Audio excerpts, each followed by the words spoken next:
송아지는 눈에 보이는 손실에 대해서 느끼는 건데, 이 번식은 내가 느낄 수는 있지만 돈이 보이지 않게 사라지는 그런 내용일 수도 있어요. 무슨 얘기냐면, 번식은 한 달 늦어지면 일반적으로 요새 뭐 금방 조합장님 어디 얘기한 게 조사료값 비싸고 뭐 하는데, 한 마리당 15만 원이면 내가 번식후 30도 있으면 450만 원이에요. 아무것도 아니야. 50도면 50도가 한 달 밀리면 750만 원이야.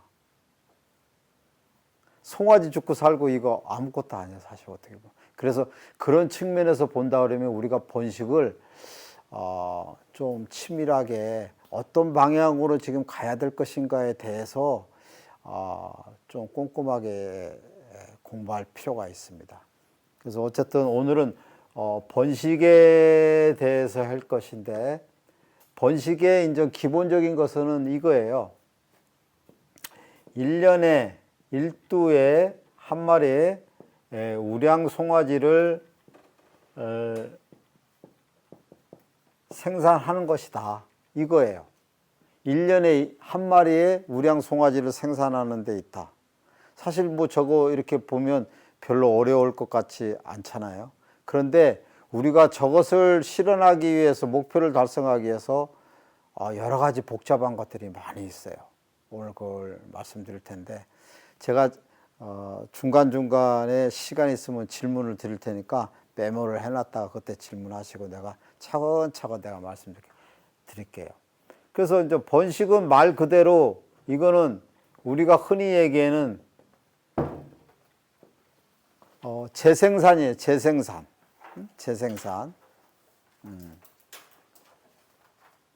어미소를 통해서 이제 재생산이 이루어져야 되는데, 그 어미소의 상태들이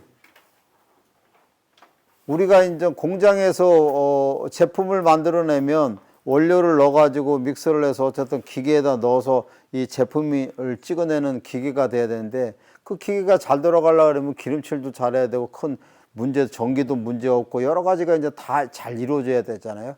그런 부분에 대해서 우리가 생각지 못했던 것에 문제점을 해결을 해야 돼.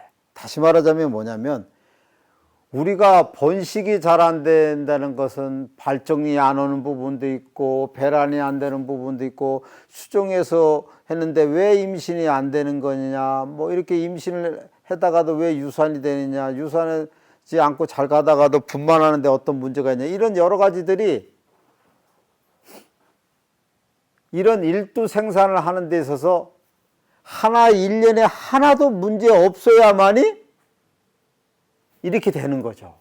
예를 들어 가지고 내가 아무리 다 잘한다 하더라도 착상에 문제가 있으면 임신이 안 되는 거잖아요. 그죠? 또 영혼이 발정이 안 오면은 안 되는 거고. 그런 문제를 문제 없이 하나하나 어떤 문제가 있어서 새끼가 안 들고 1년에 1두를 송아지를 생산을 못 하느냐에 대해서 그 세부 사항을 우리가 하나하나 조목조목 따져가면서 우리가 공부해 볼 필요가 있어요. 이런 것들은 교과서에도 안 나와. 그러니까 오늘 진짜 중요한 시간이니까 잘 메모하셔가지고 이렇게 하시면 돼요. 제가 오면서 내가 대학을 79년도에 들어가는데, 79년도인가 80년대 우리나라의 그 교수님 중에서 정길생 교수님이라고 번식학의 대가야. 내가 그 교수님의 첫 시간을 들으면서 내가, 이야, 진짜 너무 강의를 잘한다, 그게 느꼈는데, 제가 오늘 이렇게 말씀드리게 되는 내용은 사실 그거를 1년 동안 배우는 내용, 2, 3년 동안 배우는 내용을 제가 오늘 3시간 안에 딱 요약해서 말씀을 드려야 돼. 그러니까 더 좀 어려울 수도 있어요. 그러나 지금 현실은 우리 농가에서 많이 접해보고 했으니까 내가 어려운 얘기를 안 하고 이렇게 이해를 하기 쉽게 하는 얘기를 할 테니까 잘 이해하실 수 있을 거야. 우리가 이제 번식을 하려고 그러면, 우리가 지금 사양 관리하고 있는 번식우에 대해서, 사양 관리, 다시 말하자면 번식우의 사료급여 체계가 되어 있는지 안 되어 있는지를 파악을 해야 돼. 무슨 얘기냐면, 번식우의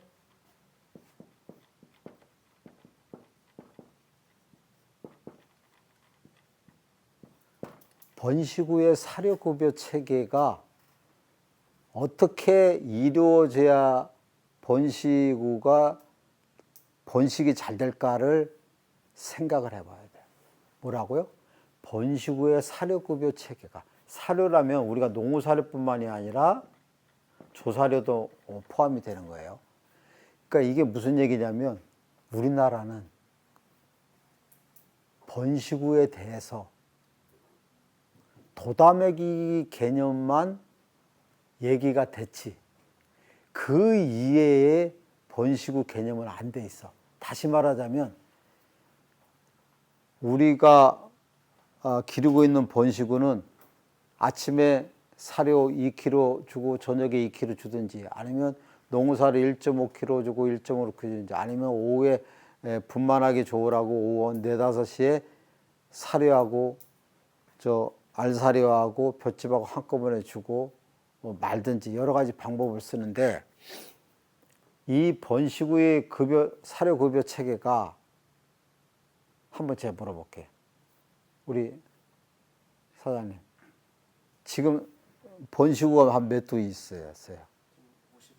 50두 있어요. 그럼 소들이 그게 분만하는 날짜별로 이렇게 구분되어 있어요? 그렇지 않죠. 네. 어떤 놈은 이쪽에 나을 놈이 있고 이제 있어요. 그러면 걔네들을 예를 들어 가지고 배합사료 주고 볏짚 주는데 어떤 방식으로 줍니까? 그럼? TMR로 TMR로. 네. TMR로 그러면은 집에서 만든 TMR, 자가배합 TMR로 주는데, 그럼 어느 정도 양을 이렇게 쭉 주겠죠, 그죠? 그래도 기본적으로. 그러면은 이렇게 쭉 주면은 그야말로 그거는 새끼 들은 놈이나 안 들은 놈이나 나는 똑같이 먹게 되는 거지. 그렇게 되면 이렇게 되는 거 안 된다는 거야. 우리 회장님은 어떻게 하셔? 똑같아? 우리 사장님. 저희는 알사료인데. 알사료하고 볏짚하고. 네. 새끼 좀 분만이 가까운 거는 도다매기. 좀 도다매기게 하고. 그냥 나머지는 비슷하게 하고. 네. 여기서 문제점을. 자, 번식우의 사료급여 체계가 쉽게 얘기할게. 1단계, 2단계, 3단계가 있다고 해야 돼. 이게 안 되면 송아지 설사도 문제를 잡을 수가 없고, 저번에 잠깐 얘기했는데 잡을 수 없고 번식우도 잡을 수가 없어. 자,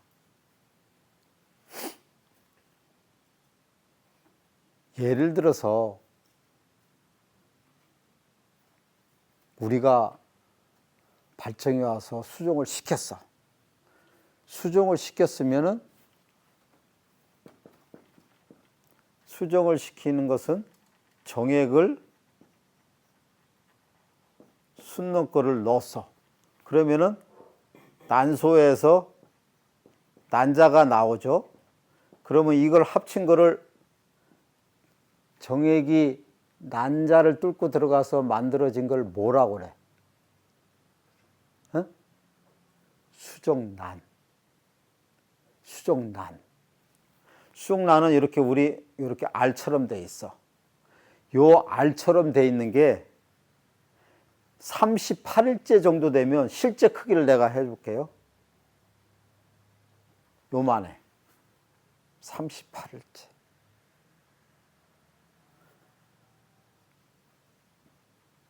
그 다음에 3개월 된 거 유산한 거 봤어요. 한우 3개월 된 거. 얼마만 할 것 같아? 손바닥보다 작은 좀 약간 큰지 정도 되겠다 하는 느낌 오시죠? 5개월 된 거는 얼마나 할 것 같아? 5개월 된 거는 좀 고양이 정도나 그 정도. 큰 고양이. 7개월 된 거는 얼마나 할 것 같아? 7개월 된 거는 이해하기 좋게 그냥 7kg라고 외우셔. 임신 7개월 돼서는 7kg. 좀 크면 10kg야. 그럼 10kg 하면 또 헷갈려. 임신 7개월 된 거는 뱃속에 7kg다. 자, 내가 왜 그거를 말씀을 드리냐면 번식 후의 사료급여 체계를 우리가 이해를 하기 위해서 내가 얘기를 한 거야. 자, 그러면 38일 된 게 요만하고 임신 7개월 된 게 7kg 됐다고 그러면 그 어미소가 필요한 영양소가 먹이 양이 7개월 동안 그 어미소는 뱃속에 있는 태아를 7kg 정도, 기껏해야 10kg 만드는데 7개월 동안 걸리는 거야. 물론 임신이 송아지 딸려 있을 때도 임신이 될 수도 있지만 다시 말하자면 임신에서 임신 7개월까지는 금방 얘기한 대로 이런 작은 수족란에서 7kg 정도의 영양소밖에 필요하지 않기 때문에 아주 낮은 단계의 영양 수준이 필요하다라는 걸 우리가 이해를 해야 되는 거야. 이해가 가요?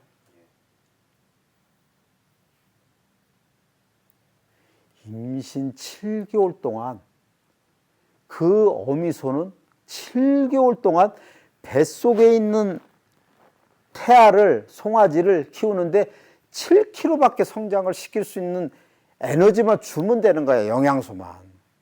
그런데 우리는 이때 더 많이 줘. 왜? 그 소나 저 소나 다 그냥 주는 거야. 이게 나중에 분만하고 나서 그 소가 과비 현상으로 나타나는 최고의 이유야. 그리고 이때 살이 쪘으면 이때 좀 말려야 돼. 이때 말리지 않으면 계속 번식후가 살이 쪄. 조금 있다가 도다매기기 들어가야 되잖아. 그래서 이때는 낮은 1단계라고도 하고 어떻게 보면 그냥 유직이라고도 해요. 표현이. 그리고 이거는 이제 내가 만든 건데 그냥 우리가 이해하기 좋게 1단계다. 제일 기초적인 단계다라고 이해를 하셔야 돼. 언제가? 임신해서 임신 7개월 동안에. 이거를 오늘 머리에 하지 않으면 이 번식 개념을 이해를 못해. 두 번째로 그야말로 아까 도다매기기 단계야. 도다매기기 단계는 농사료, 조사료를 조금씩 올려주는 단계야. 이게 언제예요? 임신 7개월에서 분만 시까지. 응? 임신 7개월에서 분만 시까지. 가 도다매기기 단계. 그래서 표현한다 그러면 2단계하고 2단계 차이는 사료 기준으로 1kg 이내의 범위 내에서 올려주는 단계야.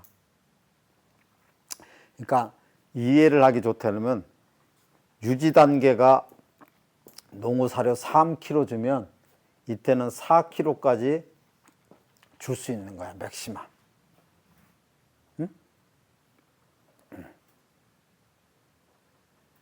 다음에가 더 중요한 건데 이거를 잘못하니까 우리나라의 모든 번식우나 송아지가 문제가 일어나는 거야.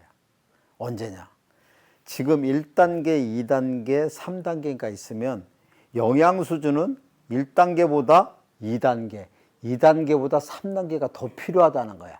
우리는 도다먹이기 단계만 알고 있어. 근데 2단계가 도다먹이기인데 2단계보다도 더 많이 줘야 될 때가 3단계야. 언제냐? 송아지 딸린 포유기 단계야. 송아지가 딸려 있는 포유기 단계. 그래서 이거는 분만서부터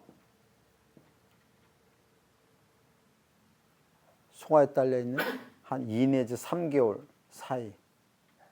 분만 시절부터 2 내지 3개월 사이. 이때가 1단계보다는 2단계, 도다먹이 단계보다도 훨씬 더 뭐라고? 영양소가 많이 필요하다고. 어느 정도? 그거는 내 영양가를 계산하면서 할게. 어쨌든 느낌으로 따지면 이거 처음 유지기에 1.5배에서 2배 정도까지의 영양소가 필요한 단계야. 그냥 그렇게 하면 좀 헷갈릴 수 있는데 3, 4, 5로 외우시면 좀 뭐 헷갈리지는 않을 거야. 3, 4, 5다 이렇게 생각을 해. 기본적으로 내가 3kg 유지기 단계, 도다먹이기 4kg, 포유기는 5kg 이렇게 생각해야 돼. 그런데 이렇게들 다 안 하고 3kg면 3kg, 4kg면 4kg 이렇게 주고 도다먹이기만 좀 해주고 이런 단계로 끝나니까 번식이 안 되는 거야. 그 안 되는 이유를 내가 차근차근 얘기를 해드릴게. 그래서 기본적으로 우리가 번식을 잘하게 하기 위해서는 번식 후의 사료체계의 급여의 이해를 첫째로 1단계, 2단계, 3단계로 생각하고 제일 기초적인 단계는 임신에서 임신 7개월이 기초적인 단계고 그 다음에 도다먹이기 단계가 2달이고 그 다음에가 송아지 길리는 포유 단계다라고 생각을 머리에 딱 박지 않으면 이거는 번식을 할 수가 없어. 그리고 송아지를 잘 키울 수가 없어. 어렵지 않죠. 여기서 이해가 안 되는 사항. 아까 약간 고개를 갸우뚱하던데. 포유 단계 그렇게 살을 주니까 살이 너무 많이 찌는데 그러면 또 재발정했을 때 수정하기가 조금 힘들거든요. 네, 그 얘기를 내가 나중에 해줄게. 사료의 관계를 내가 정확하게 얘기를 해줄게요. 그것도 이해 갈 수 있어요. 근데 그거는 번식 후 사료 먹입니까? 임신 후 사료 먹입니까? 육성 후 사료 먹이십니까? 임신 후 사료. 어쨌든 내가 그 얘기 또 나와요. 네, 어쨌든. 그래서 기본적으로는 우리가 사료 체계가 1단계, 2단계, 3단계, 3, 4, 5. 여기까지는 큰 문제 없죠. 근데 이런 건 있을 거야. 왜 그러면은 도다먹이기 단계는 저번에도 송아지 때 얘기했지만 뱃속에 있는 태아를 우선적으로 키우게 하고 그 다음에 좋은 초유를 만들기 위해서 송아지를 생명력 있게 만들기 위해서는 좋은 초유를 만들기 위해서 또 보다 도다먹이기를 해야 되는데 이 포유기 단계는 왜 이 도다먹이기 단계보다도 더 필요한지에 대한 타당성을 이해가 가요? 왜 더 먹일까? 예? 그렇지. 이 젖의 양의 에너지가 더 필요한 거야. 자, 내가 아주 쉬운 얘기를 해줄게. 임신 7개월에서 분만 시까지. 아까 임신 7개월이면 송아지 뱃속에 있는 태아가 몇 킬로라고 그랬어? 쉽게 7kg. 그래서 좀 그거 넉넉하게 잡아주고 계산하기 좋게 10kg라고 합시다. 10kg야.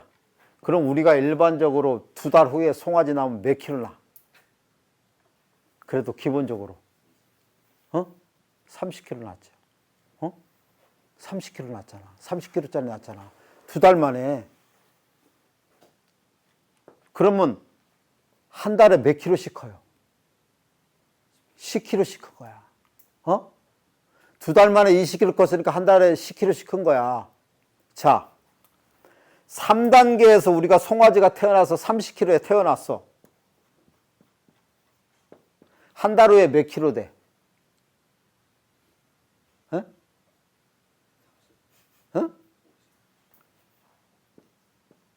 60kg.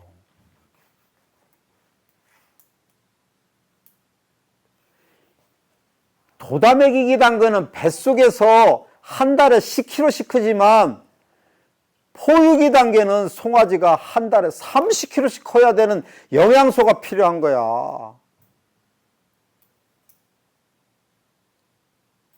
그런데 어떠한 이유로 이걸 못하느냐? 송아지 설사한다는 이유로 여러 가지로 이거를 어미소한테 사료를 줄이는 게서부터 우리나라의 번식 후 문제는 시작되기 시작하는 거예요.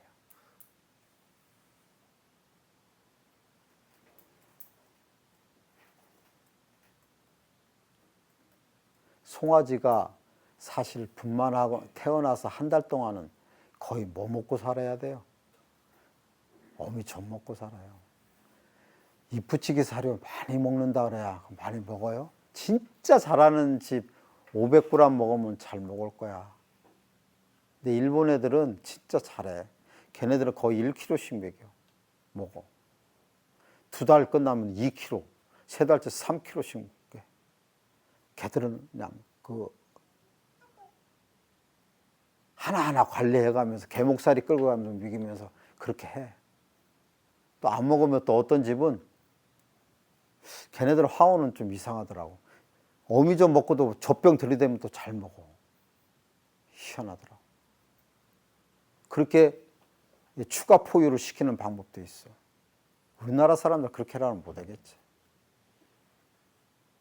어쨌든 제가 오늘 번식 후 얘기를 하는데 1단계, 2단계, 3단계가 있다.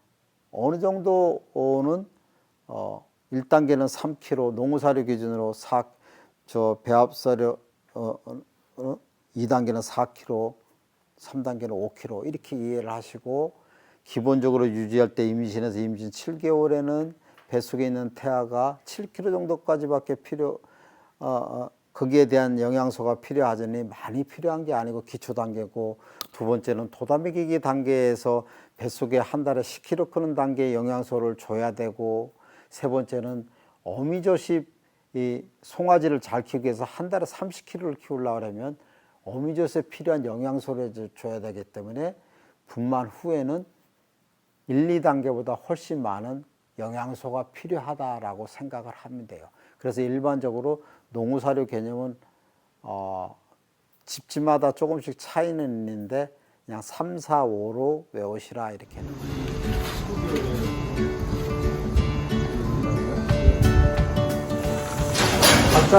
발정 왔다 간지 내가 생각하기에는 7일에서 8일 정도 됐어요. 빨리 발정하고 강하게 오게 하고 난소도 좋게 하고 자궁도 좋게 하기 위해서는 이런 사료가 필요한 거야.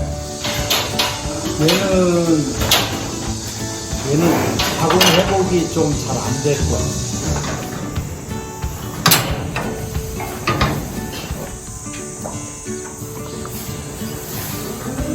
네. 56일. 0.37이 나왔어. 저기가 좀 서야 돼.